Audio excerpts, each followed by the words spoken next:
I hate it had to be him. The news has come down in Tuesday's game against the Pelicans. Kobe Bryant tore his rotator cuff and will be out indefinitely.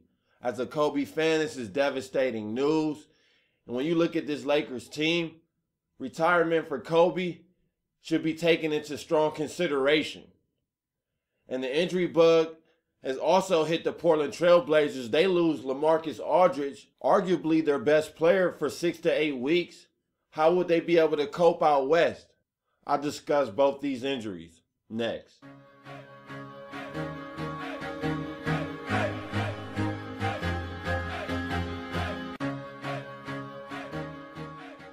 Welcome back to the Best Damn Sports Blog. Back again and talk NBA with you guys, specifically Kobe Bryant, following news that he has suffered another injury, a season-ending injury most likely, with the torn rotator cuff. And as a Kobe fan, this is devastating.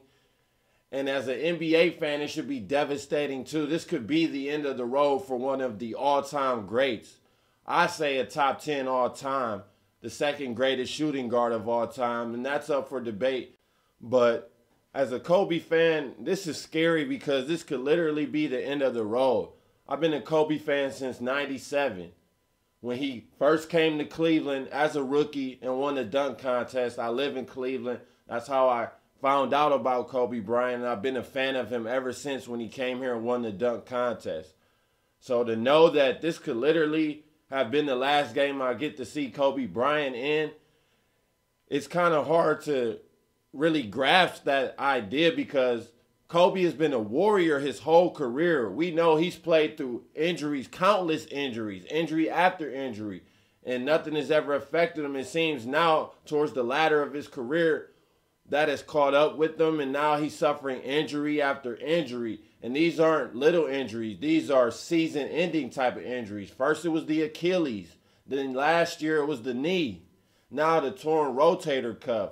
These are serious injuries that he is suffering, and he has suffered one each year in the past 3 seasons. 36 years old is not young anymore. 19 years is a lot of miles on those tires, on those knees. And it looks as if Kobe cannot even play a full 82-game season anymore. And at this point, when you look at how the Lakers are constructed, what would he be playing for? Because as they're constructed, they're going nowhere fast. This season is a wash, so there's no point in rushing him back this season if he's capable of coming back this season. I would not play him. And next season, if I'm Kobe Bryant, if the Lakers do not make a big move, sign a Kevin Love or something of that nature, which they need a lot to work in their favor to even have a chance at Kevin Love, then I think retirement might be what's best for Kobe at this point because he will only be playing for individual stats and to live out his contract. And speaking of individual stats, it's ironic in his 1500th game in the NBA that he suffers this torn rotator cuff.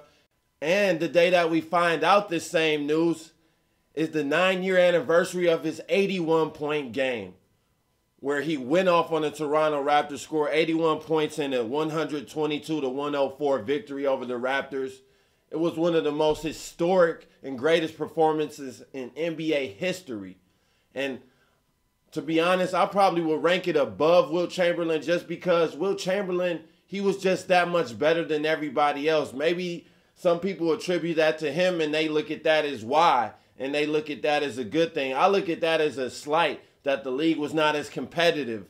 To see someone now score 81 points is unimaginable.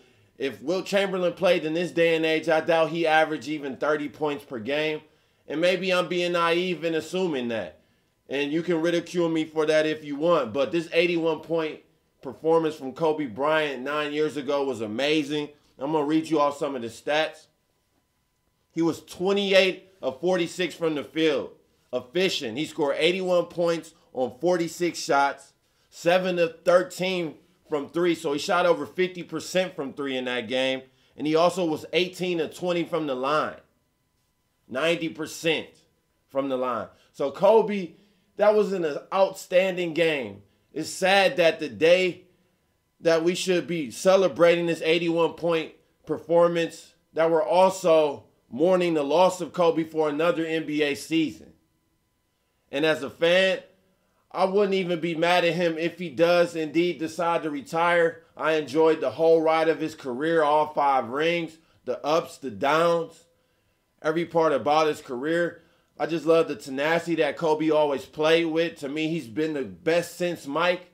LeBron James is now the best player in the NBA, and he has been for quite a while. I'd say probably about 2010, 2009, somewhere around that area. But Kobe Bryant, there isn't another player like him. There won't be another like him. Him and MJ are in a class of their own. MJ above Kobe, so don't get that mistaken. Nobody will ever live up to MJ. But Kobe is the second best shooting guard of all time. He's an all-time great. And I think towards the latter of his career, we took for granted his greatness. And as a fan, I'm upset at myself for doing so. I haven't really caught that many Lakers games this season. He's played in 35. I probably watched about 5 of them at the most. I've been enticed in other teams with better players to watch. And this Lakers team has been pretty pitiful. And for the Lakers' sake, it's probably smart that they do shut him down for the rest of the season. They have a first-round pick to protect, top 5 protected, I believe. So they need this pick to finish in the top 5. And that's no guarantee, even no matter how bad their record is. But the worse their record is, the better their odds are of keeping this pick. But this is a sad day in the NBA, especially for Kobe fans, Lakers fans. This could be the end of a legacy. This could be the end of an era. One of the best players of this generation who helped carry this league before LeBron came in. There was a no point when Jordan went out and before LeBron. And it was Kobe and Iverson who kept the league up at that moment. Iverson was great. It's sad to see how he ended, and now to see Kobe go out with these injuries after injuries. It's hard to watch because we know how hard he works. We know how much effort he puts into his game. We know he never cheated the game. We know he was always the first player in the gym, always the last one out, took everything seriously, always wanted to win. And it's just sad to see that this player could be on his way out the door, and we might have witnessed him literally playing his last NBA game. So the Blazers have hit a skid of late, losing 5 of their last 6. And they also lose LaMarcus Aldridge in the process. And that's a huge loss for this Blazers team. He's arguably their best player. He's just one of 3 players in the NBA to average 20 points and 10 rebounds, joining Anthony Davis and DeMarcus Cousins. So he's a valuable player in this league, 3-time All-Star. So the Blazers, they will miss LaMarcus Aldridge a lot. You have Robin Lopez, who's been injured for a while now, as well as Joel Freeland. So they're lacking in big men. Thomas Robinson is going to have to step up and play a lot at power forward. I'm not even 100% sure he's capable of being a starter in the NBA and playing efficiently. But we'll find that out in due time. But Dame Lillard, he just got the Adidas shoe deal, finally got his own signature shoe. He's been had the Adidas deal re-signed in the summer. But he finally got his signature shoe.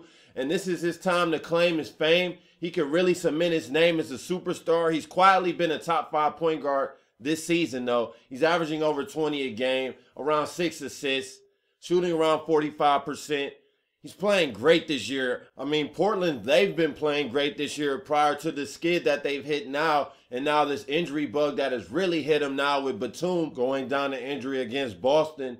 If him and Aldridge are out for an extended period of time, as well as Lopez, I don't think Damian Lillard, even playing at a superstar level, could have this team really flourishing in the Western Conference. It's going to be tough. Over his next 17 games, the Blazers play 12 opponents above 500 right now. So they're in for a tough ride without LaMarcus Aldridge alone.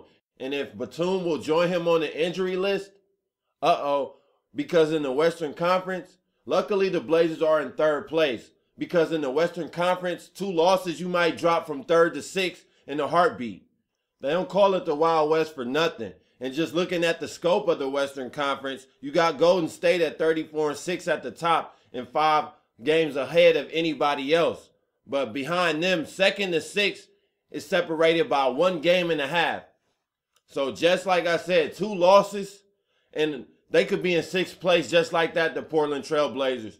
They're going to have at least 17 more games without LaMarcus Aldridge, and they're going to need to finish around 500 or above at the least to at least be a 4 or 5 seed by the time he comes back.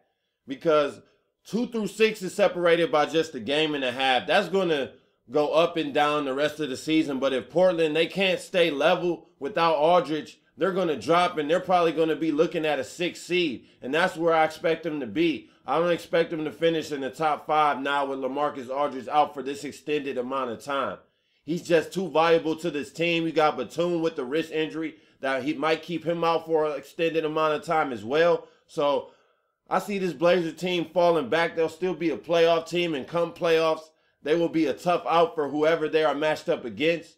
But I do not see them holding up this top 3 seed. I see them falling back to round 6, and they will suffer without LaMarcus Aldridge.